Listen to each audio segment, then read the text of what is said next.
Hello everybody, in this video we are going to learn about asymmetric annihilation reaction. We'll particularly focus on the use of chiral electrophile. If we look very carefully about these two structures, this is homoallyl amine and this is homoallyl alcohol. And these two sets of structure are diastereomer and here also same for homoallyl alcohol. These two building blocks are linchpin for several natural products and drugs molecules. There are enormous effort already given for their synthesis and already reported in the literature. We'll discuss only few selected reactions. Though there are several reactions already reported, the synthesizing this molecule, particularly using the reagent based on natural feedstock, is really an exciting area of research, and several researchers are actively working in this area. Our focus at the beginning will be using achiral nucleophile and chiral electrophile. In the nucleophile, we'll mostly focus on the allyl Gigner reagent and allyl zinc or related reagent. The synthesis of allyl Gigner reagent can easily be achieved by classical method of Gigner generation using magnesium and corresponding allyl halides. The allyl halides can be synthesized from the corresponding alcohol. Similar way, the cis allyl alcohol can give this cis Gigner reagent. So, allyl zinc reagent can also be synthesized in a similar way. As I mentioned earlier, the E or J geometry for the allyl Gigner reagent will be directly coming from the corresponding allyl halide. Unlike the enolate, where we generate the enolate selectively either E or J by choosing appropriate reaction conditions. The major issues with this Gigner reagent or zinc reagent will be the instability of these reagents under air. Particularly they react with water, oxygen and carbon dioxide. And the reactivity of these allyl halide is also a big issue. Instead of ethyl, if you put a long alkyl chain, let's say a C18 group here, okay, and this type of Gigner allyl chloride will be very less reactive toward the magnesium or zinc metal. So generating those Gigner reagent will be difficult. Like we also face when we took the farnesyl chloride and tried to generate the Gigner, we have little bit some difficulty. They are not so reactive compared to the low molecular weight allyl chloride. Also, it undergo rapid in situ dimerization. Once the one molecule of Gigner reagent generated, it react with another halide and it undergo reductive dimerization. And this also quench the Gigner reagent.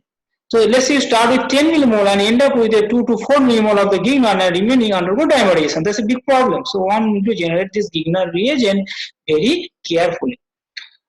Also, several important functional groups such as ester, ketone, amide, carboxylic acid, cyanide, aryl halide, they may not be stable under this Gigner generation condition. So those are also a problem.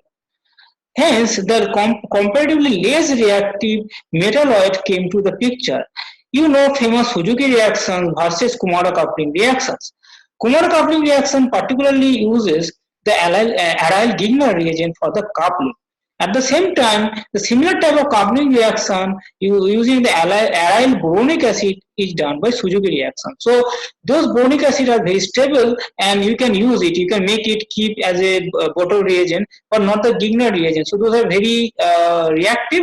So that, and also the functional group problem is the Suzuki reaction we all like, and it can be easily done even in water, not the Kumara reaction. So the synthesis of allyl boronate and boranes I will discuss later about this one. If you consider allyl nucleophile very carefully, let's say this one, the negative charge is on the less substituted one. And this negative charge can be in resonance with this double bond, this alkene, and we can have this negative charge here. And this allyl nucleophile, the Gigner reagent or zinc or whatever, it can react either through this less substituted one to give the linear product, or it can also react through the more substituted one depend on the how reaction working, how the transition state involved in the reaction. Based on those factors, either linear or branch product can be obtained, which is not the case for the enolate or enamine, because for enolate or enamine, reaction mostly occurs through this carbon center. Okay, same for this enamine. So this is not the problem for the enolate, but for allyl nucleophile, you can have several one additional set of product. This slide I just discussed earlier also. So but first we want to focus on the chiral electrophile and achiral nucleophile. As it is very difficult to put a chiral group on the oxygen here because it will form the oxonium cation, we'll mostly focus our reactions will focus mainly on the chiral imine. And using the allyl Grignard or zinc, indium, etc. reagent with the titanium enolate or this type of bromate. So let us discuss our reaction, allylation reaction using chiral electrophile.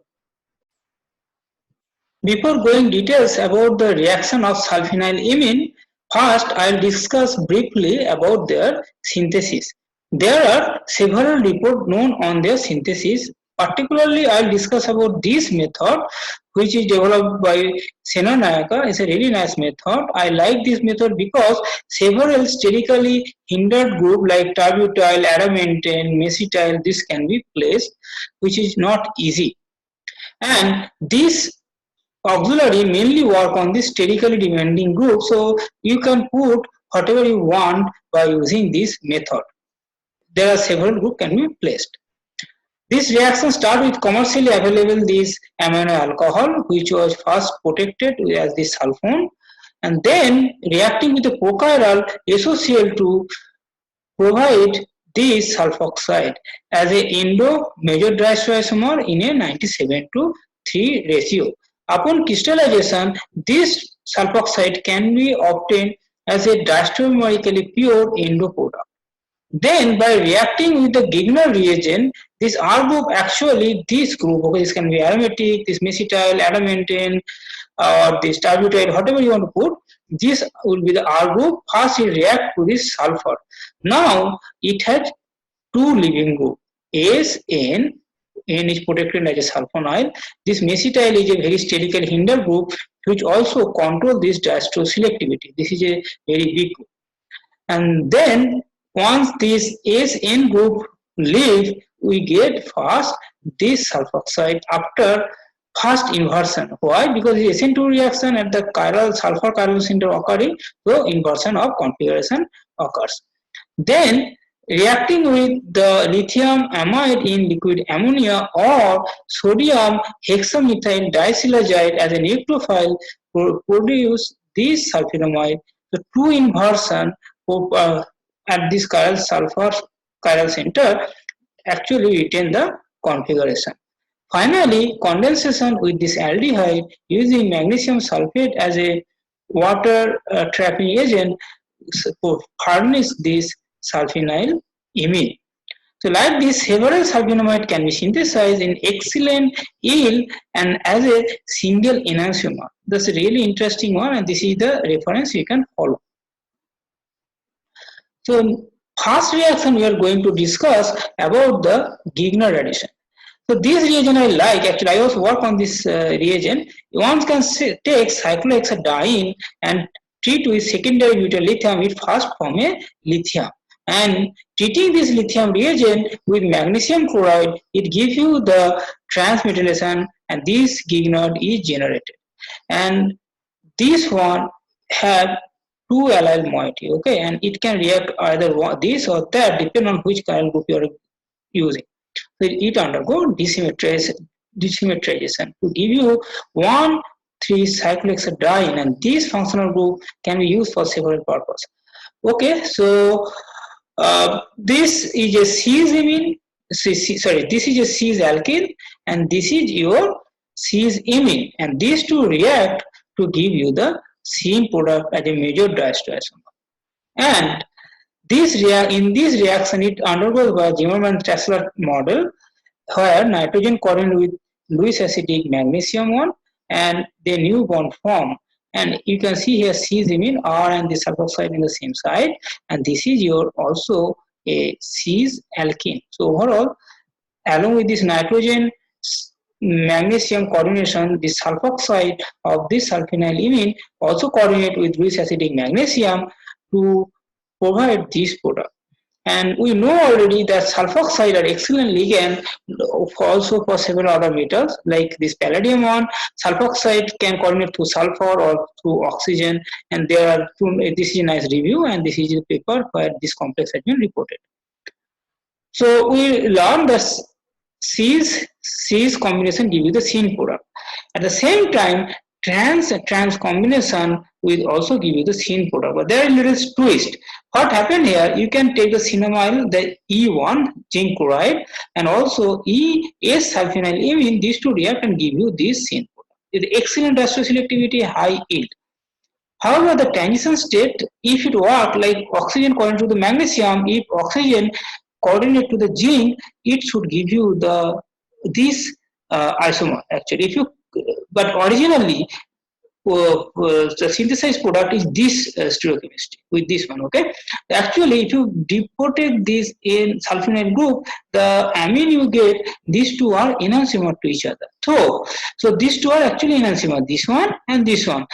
The real transition state, how it works, is not via this oxygen coordinating to the zinc. This probably zinc is not that strong Lewis acidic compared to the magnesium.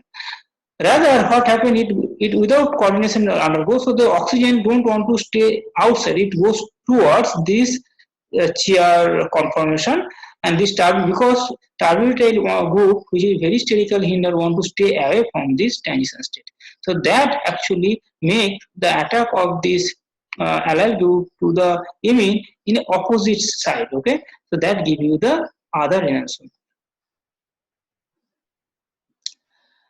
Though we are mainly decided to discuss about the allylation reaction, but I also added this enolate here because the enolate also very similar, and this is also very can be discussed in a briefly in a few minutes.